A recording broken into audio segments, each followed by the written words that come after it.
কে আসবে, রিমেল আসবে নাকি ঝড় আসবে তার আগে মাছ সবজি সব এনে রেখে দিই, এসে খাবে নাকি? হ্যাঁ, পাবদা চিংড়ি সব দিয়ে রেখে দেবো, এসে বসে বসে খাবে রিমেল।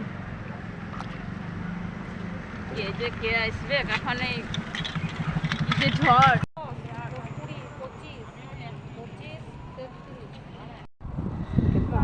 250 আদায় 50 টাকা, তো 100 আদা দিয়ে দেন আর 100 কাঁচা লঙ্কা।